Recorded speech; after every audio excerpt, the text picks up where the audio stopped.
Good sir. How are you doing? I am so excited for Friday. We get our first national LSU women's basketball game.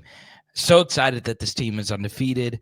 So excited. Looking forward to your baseball coverage and Monster freaking Milam. I still got his autograph over here. So excited for a long off season. Let's go.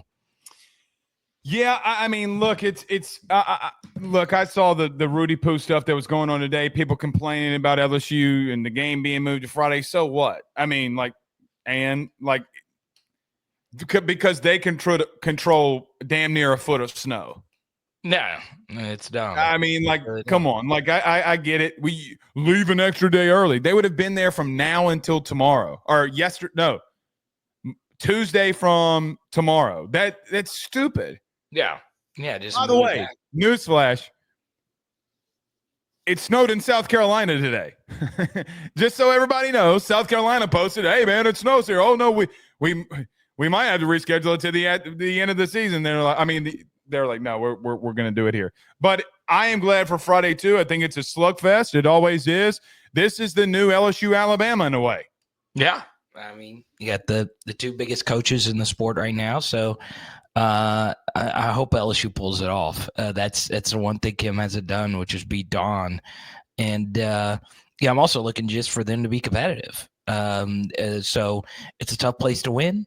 And I'm super pumped up, man. I love that women's sports are on the marquee. It's good stuff. Yeah, Michaela's got to have a big game. I thought she's been getting a lot better in a lot of things that she's doing. So Gilbert, I think, is a spark plug. I love the way that she plays. And look, I do worry about them under the rim. But I guess we'll see. They're going to have to really hit some big shots. I think Michaela can do it. But this is a big thing. South Carolina's already – oh, go ahead. No. Kim needs to let every player's family members know you're not allowed to run onto the court. What am I missing there? You don't remember last year? Oh, was it last year or the national title game? Oh, it was the SEC. Right? Yeah, I remember. Yeah. The big-ass brawl that happened. You're right. Hey, Flaujae's brother holding it down. Hey, man. I remember that now. Flaujae's brother was about to throw them hands. Yes, dude. I will never forget that. Bro, I don't care. If my brother were playing at LSU right now, if my son were playing at LSU right now and he gets in a fight, the entire Italian section is running out to that court to throw hands. Not the entire Ruffino section. All the Italians. We have a special hand signal. Yeah.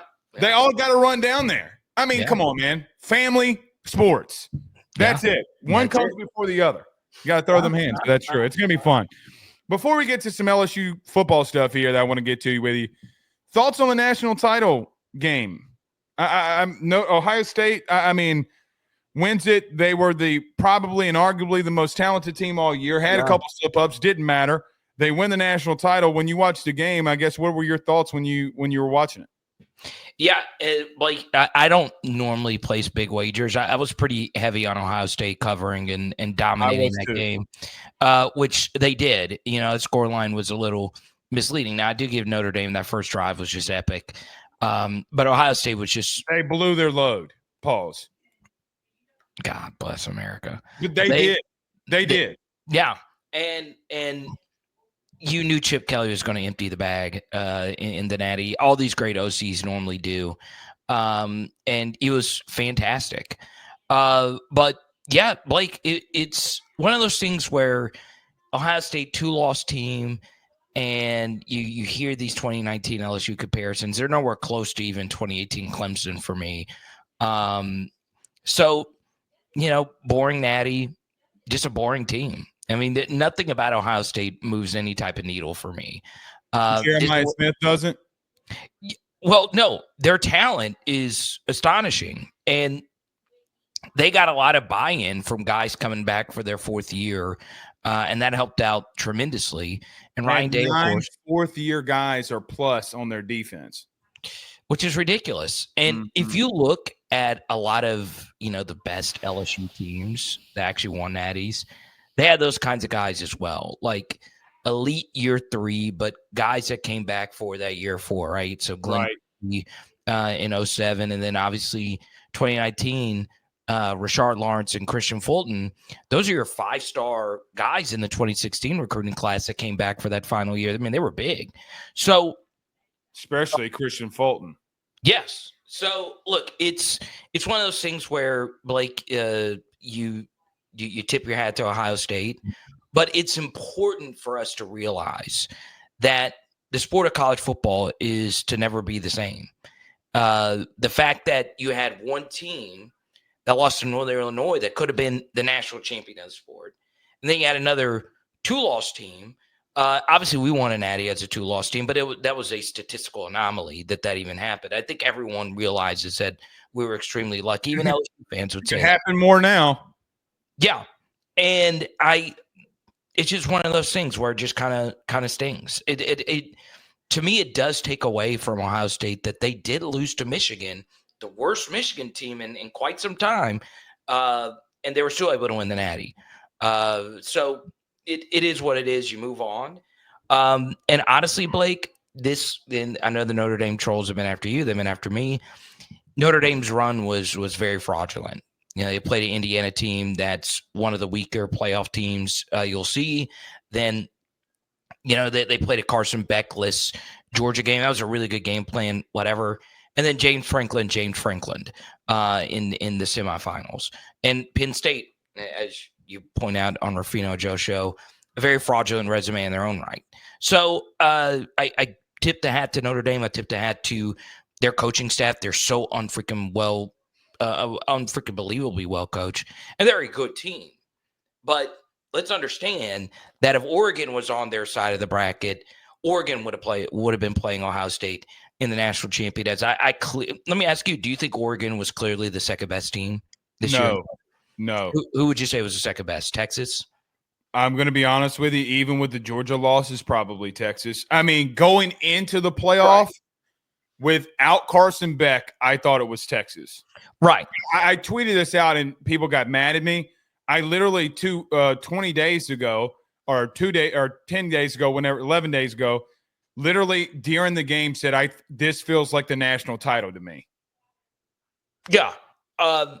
Meaning Texas, Ohio State. I was like, look, man, Texas has been fraudulent in their own right. They couldn't get over the hump against Georgia.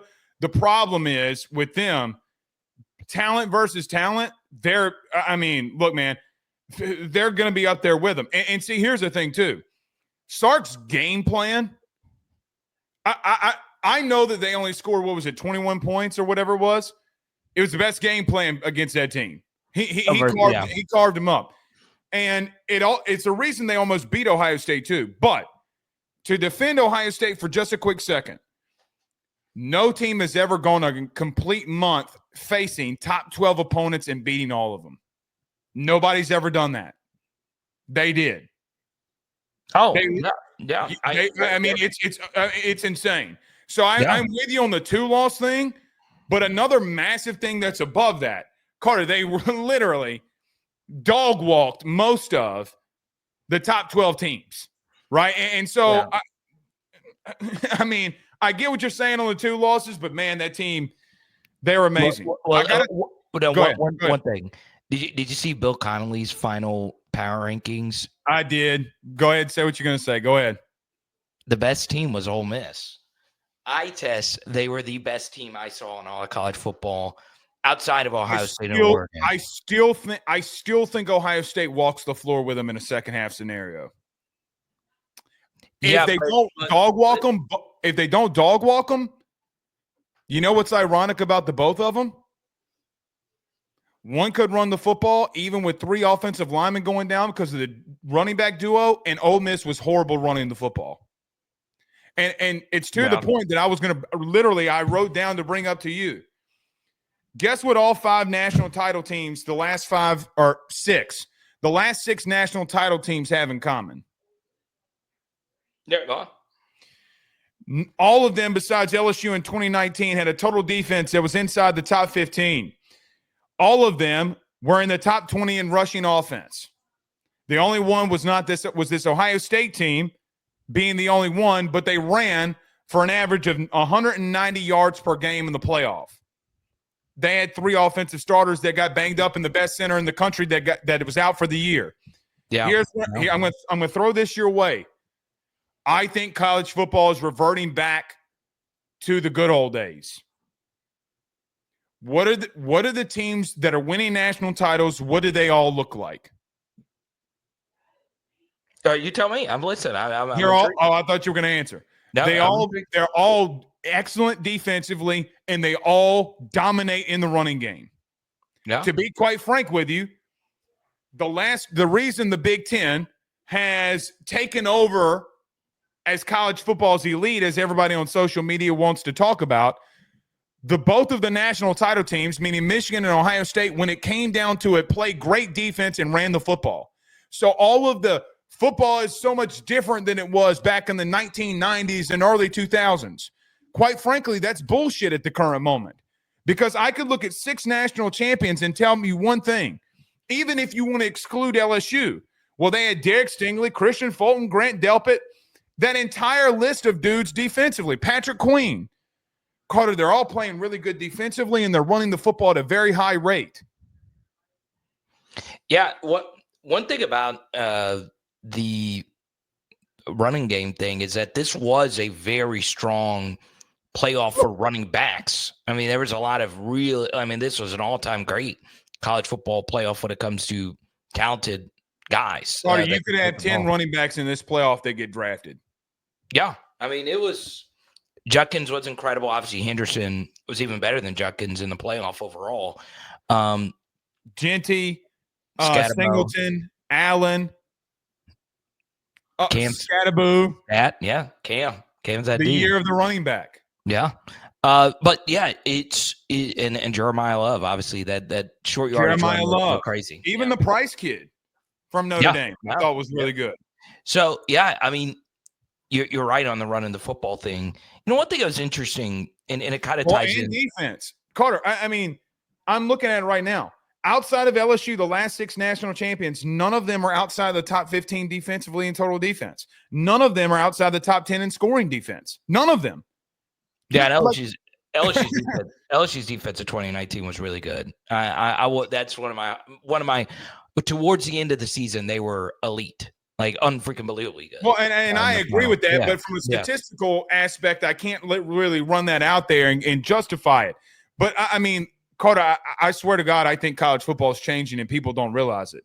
I think Nick realized it late, a little too late, and couldn't adjust before he retired. That's why he went back and got Tommy Reese. They wanted to run the football more and play really good defensively, and ultimately they're a play away from getting to another national title. The game is changing. I don't give 2 Rudy Poos what anybody tells me. Yeah, running the football is big, and you had this ridiculously talented offensive line. You really couldn't do it. And one thing that's going to be big, Blake, is the run sequencing of LSU next season. They were not a well-sequenced rushing attack. They had a lot of easy tells. If you watch them at all, you can know that if they line up in pistol, they're probably running outside zone. So it's not just the guys up front. It's everyone from top down that's got to get this running game going. And look, Braylon Moore is going to hopefully change some things. Thompson's hopefully going to change some things. Blake, as you know, there's a lot of buzz behind the scenes on Carius Kern. And I don't want to overhype him. Because me and you didn't talk.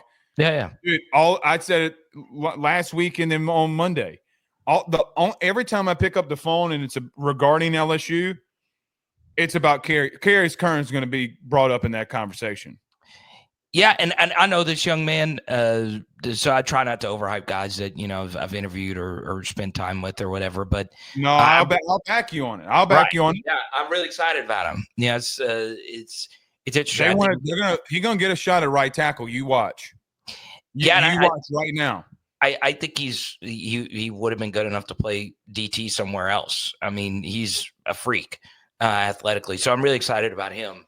But yeah, the run game, it could be better next season for LSU, and hopefully it has to be. It's got to be. Yeah. And one thing I was going to bring this up to you. Go on.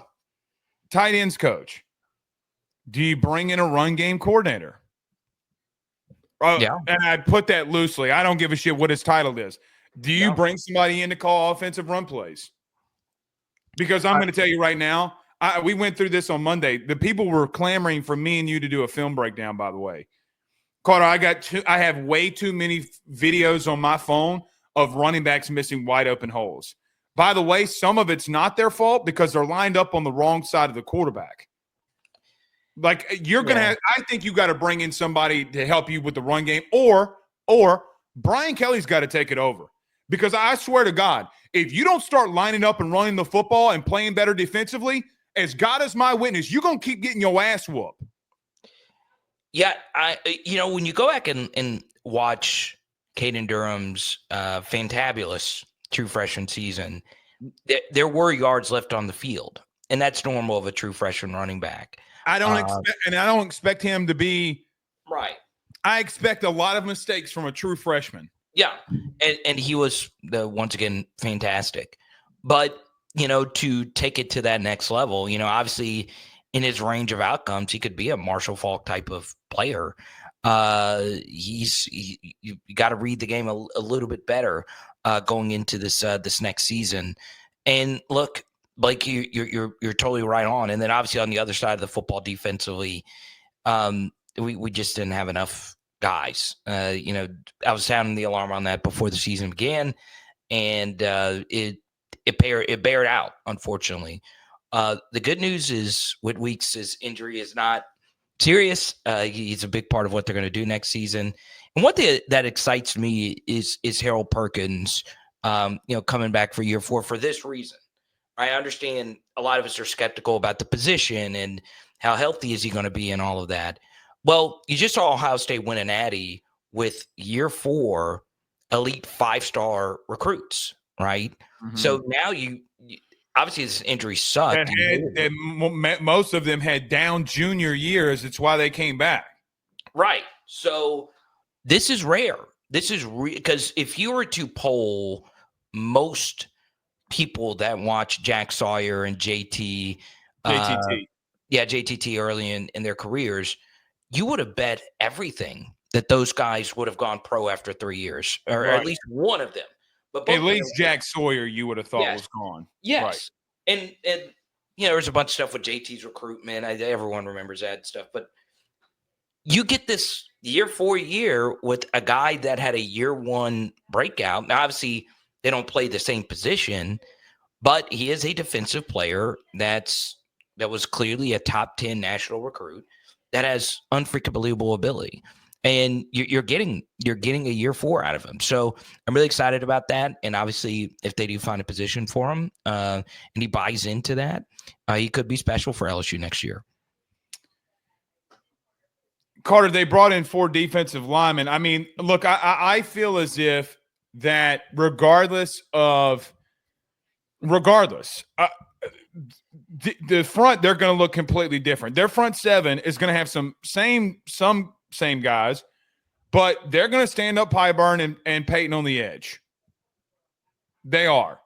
And they're going to rotate in at DT and pray to God that Sadir and these other guys and Don McKinley can take a next step. I mean, I don't know how I feel about them at linebacker. I got to be honest. I don't. I'm with you. Yeah. They've gotten bullied way too much. But even on the flip side, talking about the running game, okay, offensively, Carter, let's look at the Brian Kelly losses in the SEC. Me and you have talked about this before. It's not the secondary. I mean, the secondary has been bad a lot. I'm not going to ignore the safety play. I get all of that. The God's honest truth is, in every SEC loss under Brian Kelly, you're giving up, on average, 250 yards on the ground. I don't give 2 Rudy Poos if it's a running quarterback. I don't care if it's Quinshon Judkins, whether it be Arkansas a couple of years ago. It doesn't matter who it is. The God's honest truth is we don't do the simple things good enough. And we got to get back to being simple. More than being high-flying, Heisman contender this, Heisman contender that. The God's honest truth is we got to get back to being simple and doing the simple things good. And if I had a message for this LSU football team going into 2025, it's simple. be simple. Get back to the simple things, right? Do the little things right. I understand that it seems so nitpicky. Oh, that's a throwaway statement by Blake. No, the facts are bearing it out on the field. The simple things that you do not do correctly is getting your ass torn up, both in the running game offensively and defensively. Screw the secondary, even though I think it's the most intriguing position group on this team about what they do. Tamarcus Cooley comes in. He plays the slot. He's a slot safety, so he's a star. So what do you do with Perk? I don't know. You don't know. It's weird. But what I do know is if you cannot stop teams from running the football, you're going to continue to be where you are, and you're going to be outside the playoff looking in. Speaking of Heisman hype, Garrett Nussmeier on top of the FanDuel Heisman Trophy odds. Your thoughts on that before we get into this? Your thoughts? Yeah, I mean, obviously it's warranted with him being a year 5 guy and having the success that he had. But, there's a lot to work on. And a big reason why Jaden and Joe Burrow won Heisman trophies is they looked themselves in the mirror and said, I need to get better. What are my weaknesses? There's plenty of verifiable proof of Jaden and Joe Burrow talking about that in interviews and then backing it up with their play on the field. So obviously 2 things need to get better for Garrett if he's going to win the Heisman is obviously deep ball accuracy is something that we thought was going to be a strength this year was a problem. And then, we could talk about the turnovers. I think everyone could realize that being a thing. But also, Blake. Dude, they hammer me on that all the time. Yeah, well, and the turnovers need to get better. But one thing that would relieve some pressure is some resemblance of a QB run game, whether it's his scramble or whatever. We talk about, this team in the Natty and this team's in the Natty or whatever. But, both the QBs in the national championship game, they're not the best. And I know Will Howard and Riley Leonard will probably be clipboard holders in the NFL at best. They're good runners. The QB run game was – They're not scared to run. Yes. And that's the bigger thing is we pull a zone read if they call it every now and then. Will you scramble if given the opportunity? We can make a bunch of comments about Drew Allar. Drew Allar had some big scrambles in that Notre Dame game to keep them in it. He had some big scrambles the entire season. Right. I mean, I think of the Ohio State game when they're on the 1-yard line. Carter, if he doesn't pick up that 15-yard scramble, they're cooked, buddy. Get them not beating Ohio State the first go around. It's not on Drew Allar's ass. Yeah, and the times that Garrett did scramble were when he had no other choice but to scramble when he was backed up versus Ole Miss, when there was plenty of scramble opportunities there, and versus Florida. That's got to be big. I mean, it's going to be so big. Joe will always be remembered for his throws, but it was his runs that really set him apart in the big games, the close games. The shake against Georgia, the Alabama pull. Right. Brad Nessler saying that might be his Heisman Trophy moment right there. Yeah. The Auburn game was won by Joe Burrow's legs. It really was. So once again, it's not him turning into Jaden or Jalen Miller or whatever. It's him. No, be Burrow. Yeah. Just do it when the defense gives you that. And guess what? It's one of those things where they have to account for that. Everything else opens up. It helps your offensive tackles. It helps what they can do coverage-wise on the back end.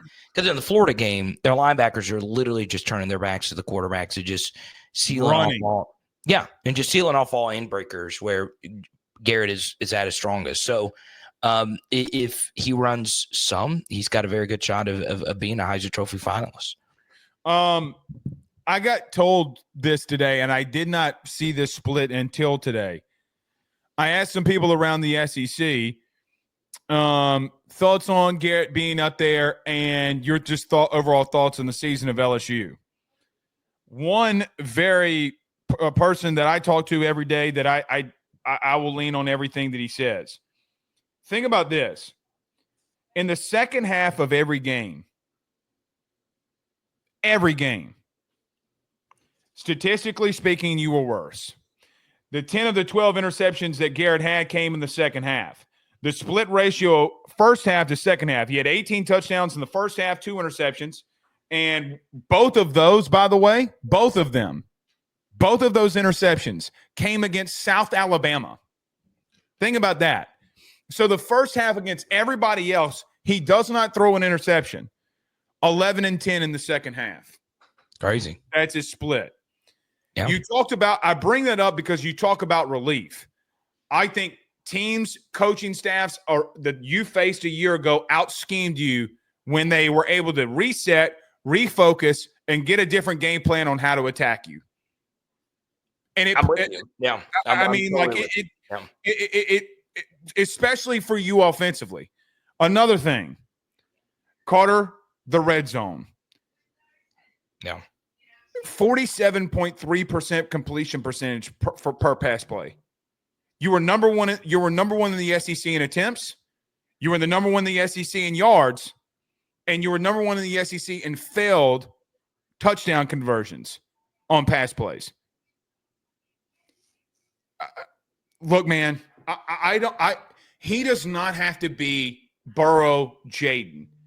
For a guy like him, the stress has got to be coming off of running the football. I'm going to beat it over the head all off season. You got to have a back that goes over 1,000 yards. Brian Kelly has never had a back that go over 1,000 yards at LSU. I don't know if you get one. I really don't. I don't know if you have one that's on the roster right now. You got a lot. That room's got a lot that they have to prove. Yeah, Carter gets third and 2 against Texas A&M, and God forbid you got Harlem Berry out there for whatever reason, or Kane Durham. Can they run somebody over to get 4 yards? That people, again, the simple things. But man, as much as we want to take things off of Garrett's shoulders, the coaching staff has got to be better. Yeah, I mean that's the big thing, Blake, is, and I've been very defensive of Brad Davis, but he's got to be better. Everyone top down, it's got to be better. And to your point about the red zone, it actually works both ways, right? So offensively, you need to be better in the red zone. Well, what was Notre Dame's red zone offense? Well, it was QB run game. That's all. Well, they were top 5 in the red zone. Right. It's so big. That's what she said. Okay, there you go. I knew it was coming. That's also what she said. Yeah, I knew. There you go. But the next thing, all right. This is something that drives me crazy, and it will make LSU so much better that someone else is going to be playing safety this next season. One of the most important things you do defensively is when you give up a big play, tackle them in the red zone. Tackle them any way you can. Bring them down. Make the other team have to convert in the red zone. This season, Blake, just so many walk-in touchdowns. So like 50, 60, 70-yard touchdowns. And what happens with that, Blake, are a lot of different things, all right? So if you don't make the touchdown-saving tackle, guess what? It's an explosive touchdown. So you allow the other team to not have to convert in the red zone. Okay, so red zone percentages, teams convert touchdowns on the red zone about 66% of the time. So in essence, you're saving 2 points because it instead becomes 7 points, becomes 5 points if you stop them 2 out of every 3 times. A little back of the napkin math. But the other thing that's big about that is when you give them an explosive play touchdown, the offense has to go right back on the field. All right. And they weren't expecting, obviously if you're an offense, you're not expecting a 60, 70-yard touchdown or 40, 50-yard touchdown. That's why it's so big to make those tackles. So not only does LSU offensively need to be better in the red zone, defensively, you need to force the other teams to convert in the red zone. As you know, Alabama's red zone offense was atrocious. Well, guess what? We wouldn't know. We wouldn't know because Milroe had explosive touchdowns, right? And they could have had a few more explosive tutties. So we've got to do better at bending but not breaking. I know that's not a term that we want to associate with an LSU defense. Yards mean nothing without points. Right. They don't. Yeah. I mean, think about this. In the NFL this weekend for the playoff games, every team that lost outgained their opponent. Yeah, I saw that Jay Kuda stat. Yeah, that was good. So it's so freaking. I know I hammer it so much, but like it is just so much easier because theoretically it doesn't make sense, right? Because it's harder to score a 70-yard touchdown than it is a 5-yard touchdown. But that's not how it works, right? You want to tackle the guy. And our favorite play, Blake, I know you mentioned it. What we both mentioned it was Hoss when Juke? Hoss Juke. Okay, I'm a big Hoss Juke guy. But when Michael Taff brought down Cam Scatabo by the helmet, I was like, that's what we freaking need. Someone that is willing to. He's coming back too, by the way. He's going Yeah, back to yeah, good player.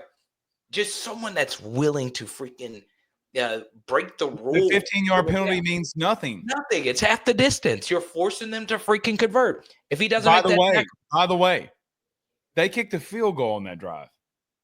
Yes, he saved the game. He saved the game. So he saved literally by a face mask. That's why you're a safety. You're the safety valve. So, well, do you think TaMarcus Cooley can bring in anything to help you there? Well, it depends on what they want to do with them. You know, if you want him to be a nickel corner where he was really good. I mean, the ECU game, his final game was so unfreaking stupendously good. I mean, the only reason I'm holding off on ECU was ass. Yeah, they weren't a good team. They were horrible. But the interceptions he made in that game were of high difficulty. Even if he was going up against like they weren't thrown right to him. Like one, he had to track it. And then the second, it was off a wild deflection, and it was a ridiculous catch. I like him a lot. But, you know, do you want him to play the role that he played last year? I think he can play safety, but I do think he's going to be pretty solid for LSU next year. Last thing, I'll get you out of here. Yeah. LSU's had some staff trim. Nick Brissett, Dr. Frakes, some recruiting people, and Jacoby Stevens. Yeah. I think we're making I think that our media corps made way too big of a deal of it. I know they're former ex-players. I get it. No. Bags held Nick Brissett's title because of Saban, and when Bags, unfortunately passed, I had been told that they told Bags they'd never get rid of it until, God forbid, the day they did that for him. Nick Brissett did nothing for you. He didn't do anything. The relations of high school, that meant nothing. Jacoby Stevens, I got to be honest with you, not much has changed with him. And I don't think that Corey wanted him around, if I'm being honest. I mean, that's his ex-DB. That's it, the ex-guy that he used to go to war with. What do you mean he didn't fight for him? I think they're trimming the fat to go get analysts because they know they can coach on the field.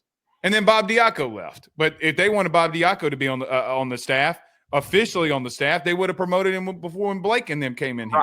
Right. Yeah, so Bob was of the analyst, of most analysts, he was very involved.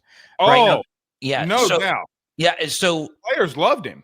Yeah, and one thing to keep in mind was he was big when the South Carolina defensive line coach when he went down. What's his name? I'm drawing a blank. Richard Lindsay. Okay.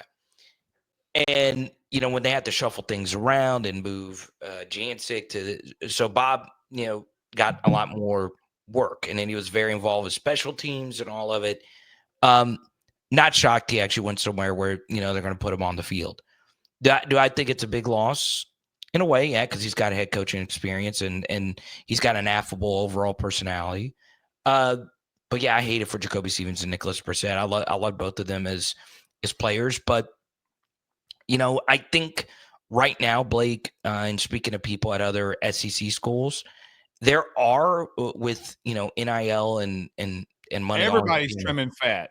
Yeah, it's not uncommon. It's happening at other schools, and now a lot of schools, especially with revenue sharing coming and who's going to get what percentage and all of it, a lot of schools are asking, what exactly does this person do? And if the answer is not necessarily something necessary for, the benefit of the program, they're cutting costs. I mean, you see it everywhere in society. Brian Kelly doesn't make those cuts of positions if the AD is not involved. Yeah. The AD has got to be involved in that because it becomes a budgetary thing. Like he's not like BK doesn't just cut somebody to cut somebody. Like Scott is heavily involved in this. I get it from them as people. Nick didn't do anything. High school relations? Frank is over high school relations in Louisiana. Let's call it what it is. I mean, like, I ain't trying to be rude, but let's call a spade a spade. Ain't no head coach in the country that needs something not going to Frank. It's not happening. I'm telling you, it does not happen. I literally saw Frank on the sidelines of a high school game this year. His phone didn't stop buzzing. Yeah. And what I have a buddy who works, in the high school, like one of these non-necessary kind of jobs, whatever. And the thing that I would tell everyone is, what can you do that makes you valuable, right? Like, we can make 1,000 jokes about Brandon Harris, but Brandon Harris runs their recruiting board. Yes. Brandon Harris kept getting promoted. Brandon Harris, apparently people really freaking love his football mind. With the Rams were interested. I mean, there's so whatever he does is what you should do if you want a job in college football. Because look, he's directly involved in that entire class being put together. Exactly. So so my point is, if there are former athletes watching, which they watch your show, they watch mine or whatever, what can you do? What can you do that's truly valuable? How important are you into the entire operation? And if you can't answer that question, then you could be cut. Get cut. You're gonna get cut. So all right, Carter, the Power, Bryant. Good evening, good sir. Did y'all get snow up there in Arkansas? No snow today. What did you guys do? 8 inches. That's what she said. But we got 8 inches down here. That's the thing of beauty. My auntie was sending me all kinds of photos. I was watching your photos. It was good, man. I love a good snow day. But yeah, man, we'll talk soon, man. All right, that's Carter, the Power.